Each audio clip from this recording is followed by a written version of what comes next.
Hi, everybody. I'm Bill Sanders, and this is Watch Art Sci, the art and science of watch collection. Today, I'm going to talk about a touchy subject, and that is Rolex watches. And what I want to talk about is the apparent problems with Rolex. Now, by problems, I'll put those in quotes, okay? Because they're on my comments section that I have on Watch Art Sci. Every now and then I get a comment that says, "Oh, I don't like Rolexes for one reason or another, and they're awful." And um, I they somehow think that I'm with them on that one. Well, I'm not. All right, I don't own a Rolex, but that doesn't mean I don't like them. I just don't happen to have one. Right now, I have on a Parmigiani, which is sort of in a different category than Rolexes. I mean, they're just a different kind of watch. If I don't know, Omega, sometimes the Omegas, and there's one's better than the other, Rolex is better, this kind of thing. I'm sort of not in that argument whatsoever, okay? So, what I want to do is sort of look at this is that what about this? What about people really hating Rolexes? And so I thought, well, I'll find out more about it. So I took a look online, and where I found out most about Rolex haters was on Rolex forums. Rolex owners are saying, "Oh, somebody said this to me," or they think we're a bunch of X, Y, and Z. But I didn't really see that anywhere else. Like I said, I get a couple comments on my forum about that, but these are individuals for whatever reason don't like Rolexes, and I don't think that the people who are on the Rolex forums who are discussing it are delusional. I are paranoid. Some may be, but I don't think for the most part. But that's where you'll find discussions about it. Now, it may seem perhaps that's a little self-absorbed, but other than that, that's where you find out about Rolex haters. And I've seen articles about it and so forth. Now, one that sort of got in what I'll say is somewhere near neutrality, if there is such a thing, about talking about people get pretty hot and bothered about watches, was in Forbes. Now, Forbes is not a watch magazine, it's a business magazine. The guy writing it, though, I think I recognized him from being a watch writer from somewhere. And he said he knew these two different guys. One guy was an established journalist, a watch journalist, and he hated Rolexes with a passion. And another guy he knew quite well was a blog writer, and he loved them. I mean, and it's like, but there are a lot of people I think who are like me. Okay, they don't own a Rolex. They have nothing against Rolexes. Maybe they'll get a Rolex someday. Maybe they won't. I mean, that's pretty much it. And looking at the watch collections we reviewed on this channel, some people have them, some don't. You know, it maybe not that kind of deal. Now, what the Ford magazine said, he said that he sort of looked like three stages in relationship to Rolexes. The newbies was like, oh boy, you know, they're the best watches in the world. And then those who had experienced other brands to some extent, they would claim, oh, Rolexes for suckers. And finally, having been around for a while and having looked at a lot of different watches, it's sort of like, hey, you know, Rolexes are pretty good watches. So it's we talked about going through different stages on that. Okay, so what are some of the um, what are some of the complaints about Rolexes? Well, one is that people who have Rolexes are pretentious. Well, that I'll tell you about pretension in a second. But the thing is if somebody decides to save their money and allocate it to a Rolex, that doesn't make them pretentious. That if you can afford something, that's not pretentious. Perhaps if you have a fake one, that might be pretty pretentious. But if you just have a regular, you save up your money and buy a Rolex, what's pretentious about that? You identified it as a quality watch. Now you want to impress somebody with it. What is wrong with that? People do that all the time. I mean, they don't. In business, unless you're an idiot, when you go to apply for a job, for a job interview, you dress in a certain way, you do certain things.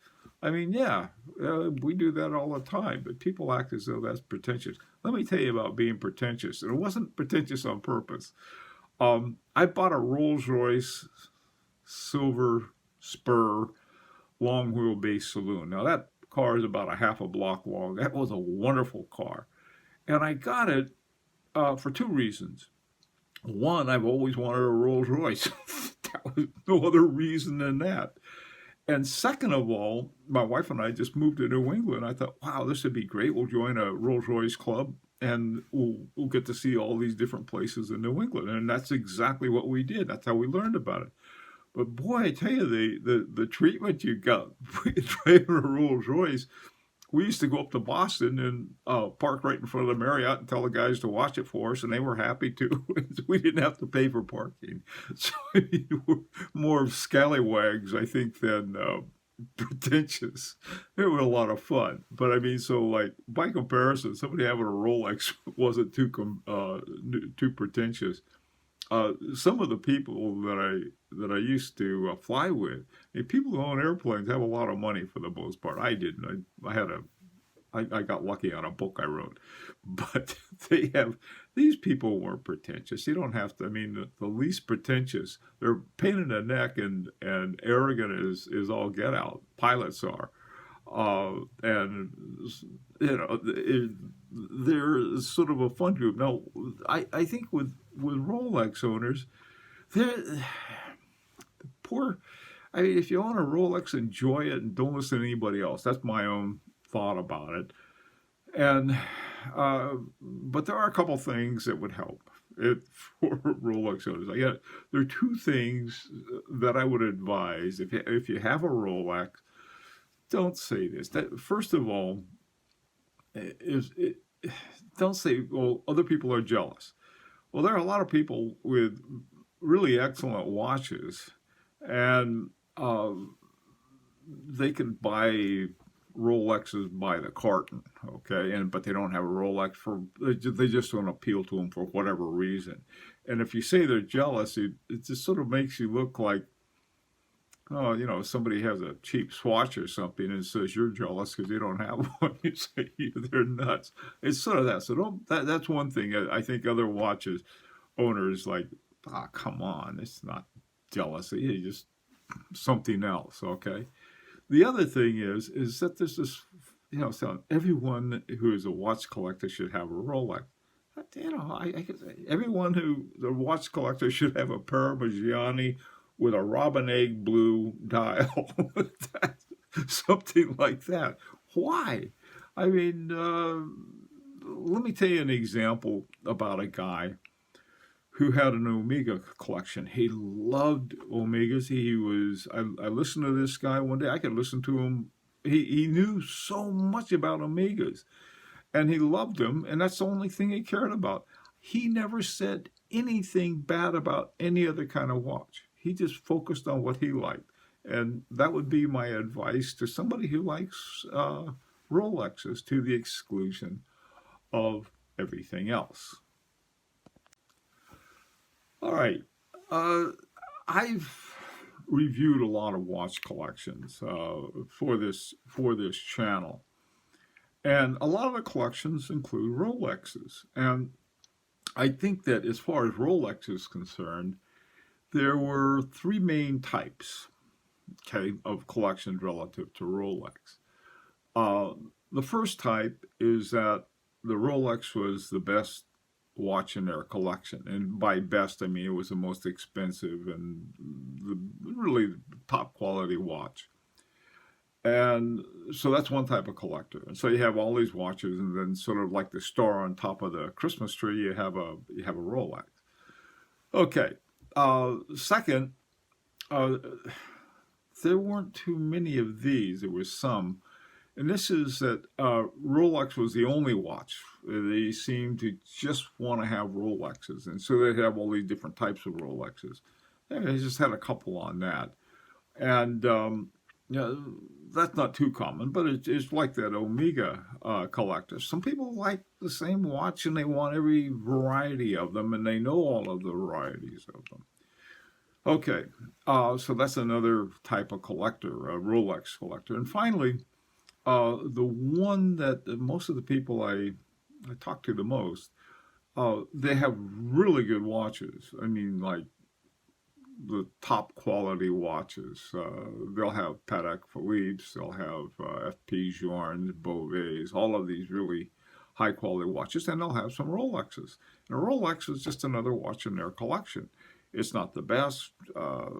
It may be sort of lower down the pike, or it might be right in the middle. I mean, and it's just another quality watch that they want to collect. If I got a Rolex, that's where my situation would be. I wanted to get one at one time. I was looking for a GMT, and one of the GMTs I was looking at was a Rolex Explorer 2 Polar with a GMT.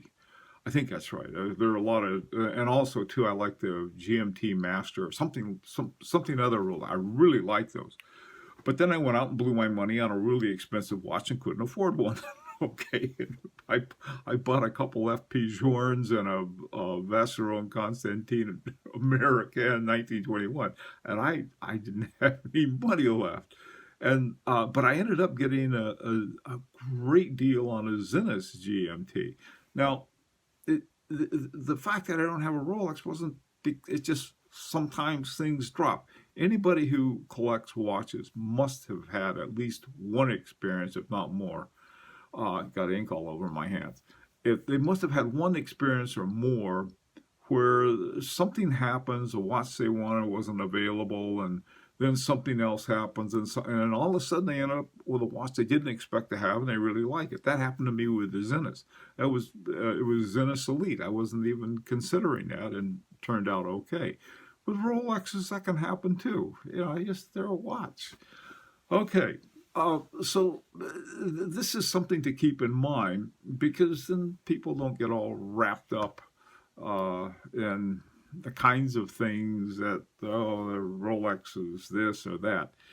I think perhaps one of the reasons that Rolex becomes a focus of obsession, one way or the other, is because there's so many of them. They make 1 million of them a year. And they've been around for long enough consistently, continuously. So there are a lot of Rolexes out there, and people know them. I mean, if you mention luxury watches as the person who has nothing to do with watch collection, first thing that'll come to their head is, and maybe the only watch would be Rolex, maybe an Omega, maybe a Patek Philippe, but maybe even a Hamilton. But the point is that it's not magic. All right, none of these are magic. They seem to be sometimes, but they're not. Okay. Now, some of the things that people say who don't like Rolexes, I need to have a word. Okay. One of the things is saying, well, Rolex owners are jerks. They brag about their watches. They disparage other watches. Golfers wearing loud clothes have them. Therefore, the nouveau riche. All of those kinds of things. I don't think there is a watch brand that certain kinds of people who are jerky, they have, let's say, minimal social skills, they aren't going to brag about. I think the problem occurs is when they if when you look at somebody else's watch, and watch is no good, and mine's really good, you ought to have one of these. Okay, this is true with every brand. Every single brand has nouveau riche. They will complain about other people's watches. They'll brag about their watches. Golfers, we live not too far from a golf course, and the golfers love playing golf. What's wrong with that? I mean, like, yeah, they wear funny clothes, but I used to surf, so we weren't exactly clothes horses either. And there are all kinds of things. I got friends who are rugby players. Boy, you don't want to wear a watch playing rugby. So, get away from stereotypes. And if you got a friend who's a loudmouth who has a Rolex and you own them too, and you both like them, you might tell them to tone it down. But other than that, come on, it's everyone has something that they brag about. So I don't think Rolex's owners are any more likely. There may be more of them, and so they're more likely to run into someone like that. Oh, let me tell you a story. I was on a cruise, and I saw these two guys. One of them had a Hublot, and the other one had a Panerai. I didn't know really much about Hublot. I knew that they had, at the time, I think they just come out with a Big Bang, and that was a big deal. And Panerai was very upset with. I think they had one called the 381, the Brooklyn Bridge, and they had a piece of junk in there for a movement. I thought, man, you can't trust Panerai. Well, one guy had a Panerai, and the other guy had a Hublot. And I saw him, I wanted to talk with someone about watches. And if you have those two kinds of watches, people they think of, you don't go out and buy those because both of them are fairly expensive. And the Panerai was a really nice one, and it had a good movement in it. And the other guys, the Big Bang it's not my taste, but it was a pretty cool watch. And so I said something about it, and they said something nice about my watch. That's the way people should be. I mean, it's just like it's not that hard. And we could talk about watches that way as opposed to which one's better. That never came up. Another thing happened. I went to Tiffany's, and I was coming out of Tiffany's, and the guy from right next to Tiffany's, if you make a right turn, there's a Hublot store. And so you come out of Tiffany's with some bags. You're going to get invited in. So like I hauled me and my friend into the Hublot store, and I looked around, and most of them I didn't like, but I saw some that, to me, I would say, they don't look like Hublot. I really like them a lot. And so, you learn stuff that way. All these stereotypes that people have, I know that kind of guy is some big jerk owns Hublots, so I'm not even going to look at him. Crazy. Same thing with people who hate Rolexes. What are you thinking?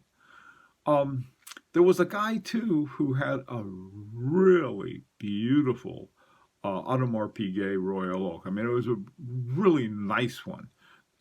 And I said something about it, and he got the guy was so self-absorbed. I got a one, I'm a big deal. Well, he looked like a jerk. So, but, to say, that shows you, see, the guys who own Audemars Piguets are jerks. I think the same kind of problem occurs with Rolexes. Yeah, you got some people who are jerks. You got it with every kind of watch. So anyway, so the problem with Rolex has nothing to do with the watch, I don't think. They're a fine watch. Okay. Not everybody likes them as much as other watches. Okay. Doesn't mean they're a bad watch. It doesn't mean they're the best watch. It just means they're a watch that people really like, and that's good. Talk to people who like them and people who will love talking watches. I would love to talk to someone and tell me all about their Rolex. Fine with me, and I'll tell them all about my Robin Egg Blue. What is it? Parmigiani. I always get mixed up with Parmigiani and Panerai, and I don't even own a Panerai. Okay, well, I'd like to hear your opinions about this, whether you love Rolexes or hate them or could care less one way or the other, what your comments are. And so I really appreciate it. And if you'd like to subscribe, this is an invitation. So this has been Bill Sanders for Watch Art Sci, the art and science of watch collection, and I hope to see you next Friday.